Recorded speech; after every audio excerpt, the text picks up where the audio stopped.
স্বাস্থ্য এবং সুস্বাস্থ্য এই দুইটা কথার মধ্যে অনেক তফাৎ আছে। আমরা অনেকেই স্বাস্থ্যবান হতে পারলেও সুস্বাস্থ্যের অধিকারী সবাই কিন্তু হতে পারি না।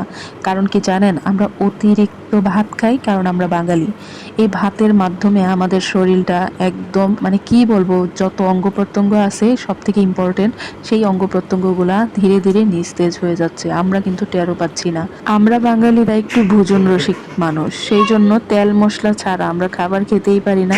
আমাদের সবার প্রিয় কারিনা কায়সার, জনপ্রিয় কন্টেন্ট ক্রিয়েটর, তিনি আর আমাদের মাঝে নেই। ওই তো আমি প্রথম যেটা বললাম, স্বাস্থ্য এবং সুস্বাস্থ্য এই দুইটা কথা অনেক তফাৎ। ওনার ভিডিও আমি প্রায় সময় দেখতাম, তো দেখে যেটা বুঝলাম যে উনি প্রচুর খাবার দাবার খাইতো আর একদমই সচেতন ছিল না আমার যেটা মনে হয়েছে। বিভিন্ন জায়গার রেস্টুরেন্টে উনি খাবার প্রমোশন করত, তো সেই ভিডিও আমি প্রায়ই দেখতাম ওনার। যাই হোক, খাবারের প্রতি একটু সচেতন সবাই হওয়া উচিত। রুচি থাকলেই খাবার খেতে হবে, বিষয়টা এরকম না। বেঁচে থাকার জন্য যথেষ্ট পরিমাণে খাবার খেতে হবে, কিন্তু খাবেন অল্প। শর্করা খেতে হবে একদমই অল্প। বাহিরের খাবার টোটালি নিষেধ করতে হবে। যদি বেঁচে থাকতে চান তাহলে এইটুকু আপনার মানতেই হবে। তো যাই হোক, সকাল শুরু হয়ে গেল আর আমার কাজকর্ম দিনের শুরু।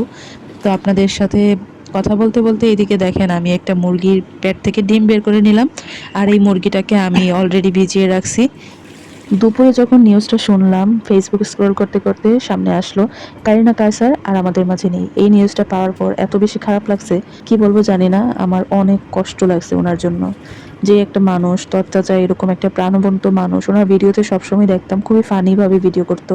তারপরে বিভিন্ন খাবারের প্রমোশন যে করতো, আমার অনেক ভালো লাগতো ওনাকে। আল্লাহ ওনাকে অনেক ভালো রাখুক, জান্নাত নসিব করুক। 30 বছর হওয়ার পর থেকে আমাদের খুব স্বাস্থ্য সচেতন হওয়া খুবই জরুরি। যদি আমরা সুস্বাস্থ্যের অধিকারী হতে চাই তাহলে আমাদের এগুলা মানতে হবে। আর যদি না মানেন তাহলে ওই যে লিভার নষ্ট হয়ে যাবে অতি দ্রুত। আপনারা আমার ব্লগ ভিডিওতে খেয়াল করে দেখবেন, আমি যখন রান্না বান্না দেখাই, আমার রান্নার উপরে কখনোই তেল ভাজতে দেখবেন না।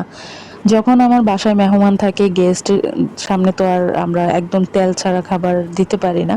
তবে এমন না যে আমার রান্না বান্না খুব খারাপ, নিজের রান্না বলে বলছি না। আমার হাজবেন্ড আমার রান্না অনেক বেশি পছন্দ করে, এবং আমার বাচ্চারাও আমার রান্নায় অভ্যস্ত। সবার বাচ্চাই আসলে মায়ের রান্না পছন্দ করে, কিন্তু তার মধ্যেও আমার মেয়ে কিন্তু ভালোই টেস্ট বুঝে। তো সেই বলে যে আম্মু, সবার থেকে তোমার রান্নাটা বেস্ট। এটা আমার কথা না, আমার পরিবারের সবারই কথা। যাই হোক, তো আমি সব সময় দেখেন আমি ডাল ভাজি করছি, আমার ডালের মধ্যে উপরে একটু তেল ভাসে নাই। আমি এটা একদমই মানতে পারি না। যখন তেল উপরে ভেসে যায় তখন আমার মনে হয় আমি অস্বাস্থ্যকর খাবার খেয়ে ফেলতেছি। আর মানে খুব ভয় কাজ করে। এমনিতেই আমরা যা অবস্থা বেঁচে যে আছি এটাই তো অনেক। দেখেন, আমি আজকে পোলাও রান্না করছি খুব অল্প তেলে, তারপরে এখানে মুরগি রান্না করছি। এই মুরগি কিন্তু আপনারা জানেন হয়তোবা, এই মুরগির থেকে এমনিই অনেক তেল ওঠে, কিন্তু আমি এক্সট্রা করে অনেক বেশি তেল দেই নাই। মুরগি থেকে যেই তেলটা উঠছে সেই তেলটাই। এই মুরগি যখনই রান্না করি, এর মাংস থেকে আমার বেশি মজা লাগে এই ডিমগুলা। ছোট ছোট ডিমগুলা আমার বাচ্চারাও অনেক বেশি পছন্দ করে। তা আমি ওদের জন্য খুঁজে খুঁজে একদম নিচ্ছিলাম, আর একটা ডিম একদম মানে ফেটে গেছে। আজকের মেনুতে ছিল একদম প্লেন পোলাও, সাথে এরকম মুরগি রান্না করছি আলু দিয়ে, তার সঙ্গে একটু শুটকির ভর্তা বানাইছিলাম। ওইটা দিয়ে এখন আমি ভাত খাবো, আর এখন বাচ্চাদেরকে দিয়ে দিছি। ওরা দেখেন কত সুন্দর, মাশাআল্লাহ বলতে ভুলবেন না। চেয়ার পেতে এসে বসছে, ওর টেবিলে দিছিলাম প্রথম। তো ওদেরকে খাবারটা বেড়ে দিয়ে তারপরে আমি গোসল করতে চলে যাব, আর গোসল করে এসে আমি নিজে খাবার খাবো। আমার মেয়ে এখন পর্যন্ত নিজের হাতে খাওয়াটা খুব ভালো করে পারে না, শিখে নাই। তো সেই জায়গায় আবার ওর ভাইকে খাওয়াচ্ছে, এটা আমার দেখে ভীষণ ভালো লাগতেছে। তো সব কাজ শেষ করে গোসল টোসল করে ওদেরকে খাবার খাইয়ে তারপর এখন আমি খেতে বসছি। যাই হোক, আজকের ভিডিওটা এখানেই রাখছি। সবাই ভালো থাকেন, সুস্থ থাকেন। নেক্সট ইনশাল্লাহ আবার বেঁচে থাকলে দেখা হয়ে যাবে অন্য কোনো ব্লগ ভিডিওতে অথবা রেসিপি নিয়ে।